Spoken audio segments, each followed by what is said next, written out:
Fuck.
That was unnecessary.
Took a lot of HP.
Oh.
Why is he being a fucking bitch?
Crazy. This is way better than my clear of yesterday that I haven't recorded. God damn! Bro, this build have reached its final form. This build have reached its peak. God dang. Alright, so for the build and loadout, we have the MVP Barrow-Dyad with target lock. It can like save you a minute if you have a target lock. But then for healing, we have a bird action with incandescent and heal. You can kill something and just dodge to instantly heal and poop out a Spectre with Threaded Spectre. So Threaded Spectre here is low-key what this build needed for the specific GL because it definitely lacks healing. Even Woven Mail will not save you. Have the enemy's fire turn away from you for a little bit so you can like recover a little bit, proc, heal clip, potentially reposition. So this is exactly what this build needed in order to succeed. Of course, the Tornado of Death, the B-Blade of Absolute Destruction, the green stuff, is also like too good to not use on Strand, and it goes absolutely nuts with Full Tracer. So every time you do ability damage that matches your weapons, matching weapon search for the same element. So Strand abilities with Full Tracer give you Strand damage for Barrow-Dyad, like makes it even better. I believe it's a ×4 surge that is a 25% damaging. Finally here we have Scintillation. So this is a good addition to the kit. So since this subclass does not have healing, here Silent Recovery will give you like a third of your HP back on champion stun, so you can play more aggressive, and you can use Slice to sever targets from very far that can become Unravel afterwards with to shreds. And Unravel is like DOT over time, so you just dodge and hit Slice, sever stuff from far, it will get Unravel and lose damage. Bait and Switch, I wish this was Frenzy, because honestly, Frenzy I think is the best solo-friendly perk than Bait and Switch, like having to switch back and forth. I keep forgetting to switch back and forth. Coming from someone with over 10k hours sounds stupid, but I'm so used to Frenzy on my Mistral Lift, on my Briar's Contempt, that I no longer try like to proc Bait and Switch. I did the newbie mistake not proccing it every now and then, but it's very good against the Tourmentor. You guys saw that.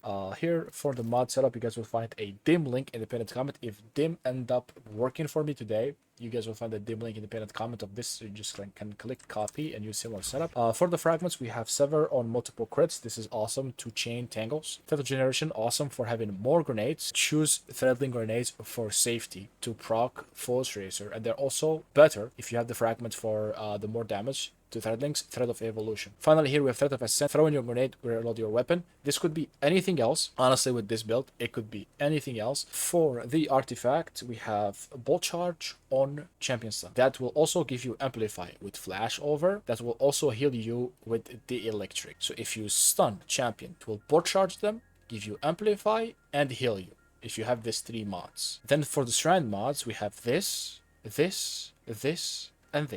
And they are all enhanced with Tome of Want with the bottom row over here. The Strand kit is will take a long time to explain, but basically everything gives you everything. Sever gives Unravel, Unravel give Woven Mail, and vice versa, like all the verbs give each other's. So technically the Strand kit will become juiced up. Threadlings will sever. Unravel targets will shit out threadlings. Threadlings would sever, and sever give unravel. Unravel will shit threadlings. So it's basically a good loop between everything. Pick an orbs of power, make you give you unraveling orbs. Shred weapons deal more damage to strand debuffed targets. Barrow-Dyad deal more damage to severed unravel targets, which will be the case and all the time. That's why I have scintillation as well. Finally, here we have target hit by tangles are severed. So tangles can self-proc and make other tangle. So tangle hits something, severed it, becomes a B-blade, kills it, poop out another tangle that you can pick up and throw again. So the 4 strand mods that feed into strand ability chaining, and everything is given everything, so it becomes super good. We are getting healing from the electric on champion stun. We are on bolt charge proc. We also get healing from stun and recovery here on scintillation. Stun something, you get third of your HP back, ammo back, and better recovery at the same time. I have here adept range for the bridge encounter, so I can lower the unstop's health across. That's why I have adept range. Otherwise, it will be the go-to mod that we got recently, stun loader. Even with stun recovery, it's still perfect. So if I didn't have to use this across bridge or using stun loader, aberrant action is also too good to stun barriers and heal you. And yeah, that's it basically for the video. Make sure to like and comment to help out with the algorithm. So for more, I am back from my trip today, and I'll hopefully be doing some dungeons. I'll get some rest, I'll do some dungeons, potentially some warlock, solo, ghost of the deep. Vesper host on Titan for sure, because it's the easiest. Warlock, Vesper host potentially. I gotta try Bastion against the final boss. So there is a couple videos I'm planning for this week, so we can have a good time here on YouTube. See you on the next one. Good luck farming, and I'm out.